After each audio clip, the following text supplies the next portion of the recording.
Hey, in a previous video, we talked somewhat about the role of the British East India Company and their ability to influence domestic policy back in England, as well as their role in growing the English Empire. We're going to delve into a bit of a snapshot on one particular instance of the British East India Company's role in growing that empire.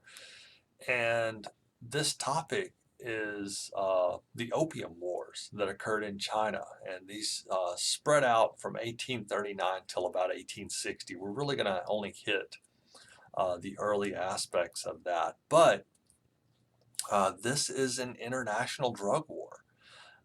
In this case, we have a country, England, is going to literally fight a war against another country, China, as a means to force China to open up to the drug trade. We are going to force China to purchase opium from the British. Uh, and this is extremely ironic because this happens in 1839, and we think, wow, that is a completely immoral thing to do, to literally, open up a literal war to force open the drug trade. What's ironic about this is that, England is being absolutely amoral there, but a year earlier, in 1838, England had abolished slavery within the empire on moral grounds, and they will do what they can to stop the slave trade in other areas of the war, in other areas of the world as well. And so, on the one hand, England's doing a lot to stop the African slave trade. On the other hand, they are forcing China to open the Chinese government to open the drug trade to the Chinese people.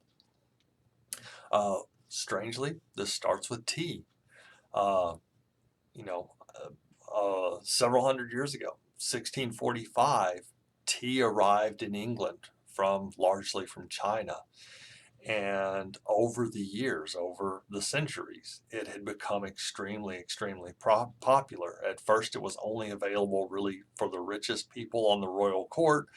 By about 1750, it becomes popular with the middle class. And by 1800, tea is popular throughout English society. And it's become a huge central figure to English society. To give you an idea of how much tea we're talking about, the East India Company in the 1830s shipped 23 million pounds of tea to England every single year. And so this is hugely impressive. It's also unfortunately going to lead to a major trade disparity with China. We are sending a lot of money to China and extracting tea from China. That's great, but a lot of wealth is flowing into China, and we're not really selling anything to China. And so you have this huge trade disparity where one side is purchasing a lot of goods from China, but China's not really buying anything from us to try to even out the books. Um, and it turns out that for the most part, the English didn't really have a lot that the Chinese wanted to purchase. And in leaning on the empire, on the emperor himself, uh, the English are trying to come up with something that the Chinese would maybe want to purchase, and they kind of lean on them. And the emperor's reply is awesomely telling, and it's also very condescending. And this is just part of his reply. It's a little bit lengthy, so I only read a little bit. But the emperor replied to the East India Company on trying to get them to allow for more goods to flow into China. The emperor replied by saying that our celestial empire possesses all things in prolific abundance and lacks no product within our borders. So basically saying we have everything that we could possibly want. If you want to purchase tea with hard currency, silver, that's fine, but we don't really need to buy anything from you. And so this is going to drastically enrich the Chinese government. And so for a number of years, the East India Company has little choice but to purchase tea with silver, and they do. Uh, they do eventually figure out, though, that they do have something that the Chinese would probably like, and that is opium. Opium is grown very close nearby. The East India Company has territory in Bengali, and there are opium farms, opium plantations in Bengali. And the Chinese had been smoking opium for a while. And over the years, the Chinese emperor had tried to crack down on the opium trade. The Chinese emperor made opium illegal in 1729. A different emperor made it illegal in 1796, again in 1799, and again in 1800. This was clearly not working, but it shows that the Chinese government is trying to crack down on the opium trade. It's just a highly addictive substance, and it is way too lucrative. Too much money can be made in the opium trade for the government to really be able to stop it. And so, even though it is illegal technically, the East India Company is going to work on smuggling opium into China. Uh, they open up those plantations in Bengal. They start growing more and more opium and harvesting that and refining it. And then the EIC, the East India Company, will set up ships off of coastal China.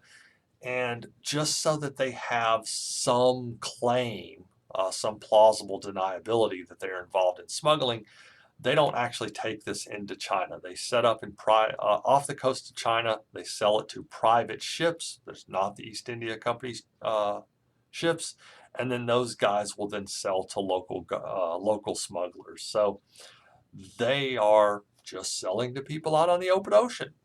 You know, it's not our fault that these guys take this into China. It's not our responsibility, is kind of their argument. But knowingly, it absolutely is. It's estimated, though, in the early 1800s that about half of Chinese men and at least a quarter of Chinese women were users of opium.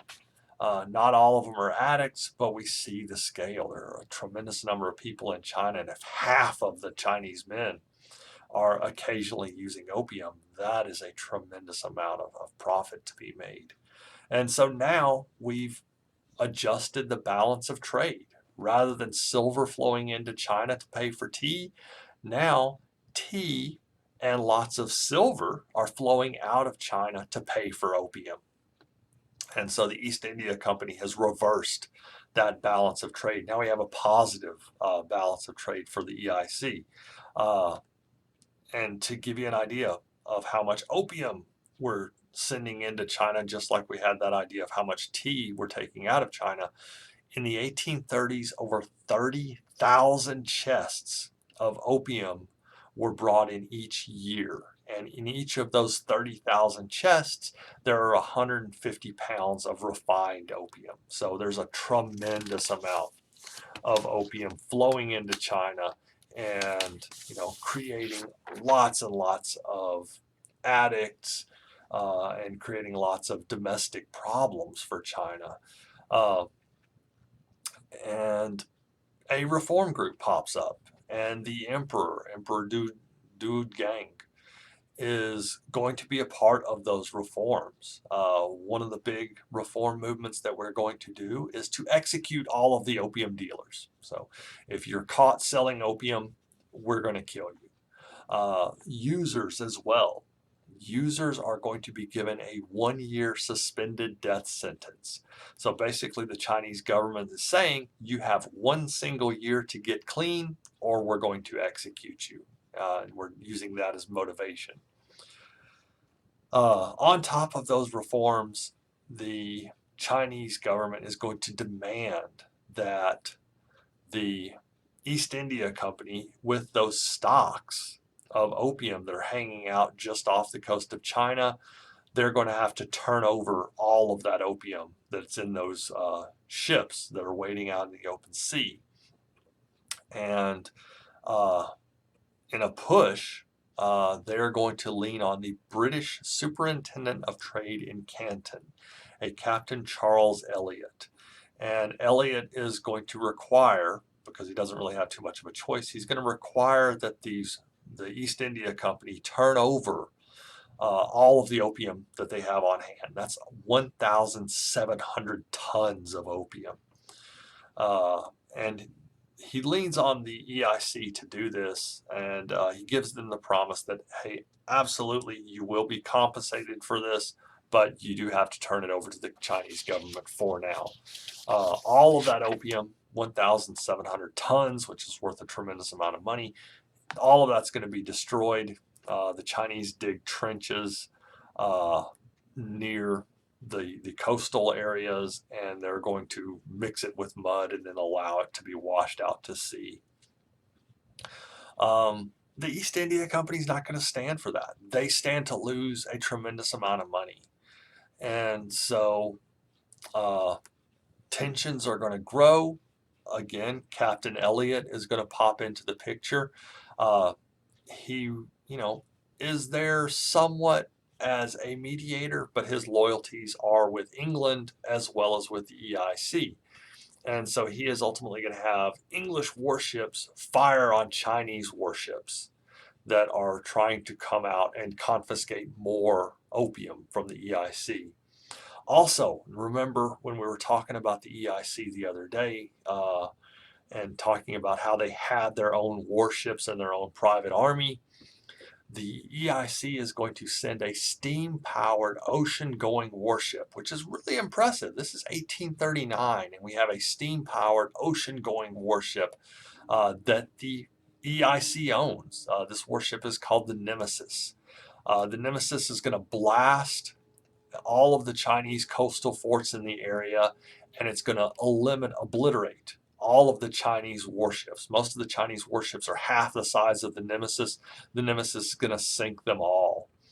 And very quickly, the Chinese government is going to acknowledge defeat, and they will sign the Treaty of Nanking in 1842. This is going to require the emperor to dismiss all of those reform officials, all those people that are trying to get rid of the opium trade. He is going to be required to dismiss all of them. This is, seriously, this is a private company ordering China to do something. On top of that, the EIC is going to require that China give England the territory, the island of Hong Kong, and that will form a massive trade port. And China only gets this back in 1997. So very, very recently, China gets back Hong Kong. China is also ordered to pay the cost of the war. Hey, we're sorry that we had to fire on you. You need to pay us for that privilege, as well as the cost of the destroyed opium. This particular treaty does not mention opium, but everyone knows and understands, the Chinese especially, that we are going to be selling opium in China, and you're going to allow that to happen. A later expedition, and this one's actually very important because it shows just how far we're willing to go, and it has some strange sort of insults in it. But another expedition resulted in another treaty of Nanking in 1858, and that one required that the Chinese government actually legalize opium.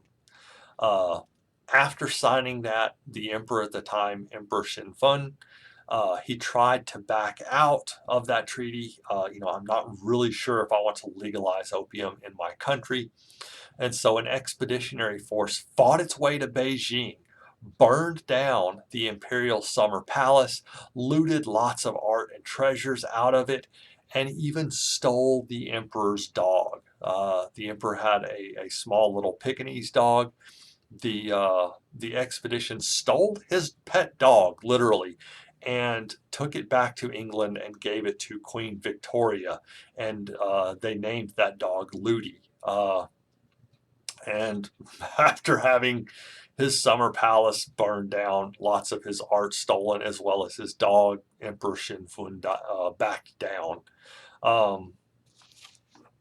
And there were some other efforts to try to bring back the reform movements and try to get China to get opium recriminalized, but that does not work. And the EIC is going to sell quite a bit of opium into China until they finally dissolve in 1874. But uh, because of these expeditions, because of introducing opium into China, China is going to be very, very heavily crippled, and they are going to lose a couple of wars to Japan, be really, really decimated by Japan in World War II, and they really don't really regain very much strength because of continued imperialism by England, as well as struggling through World War II and finally struggling through early years of communism.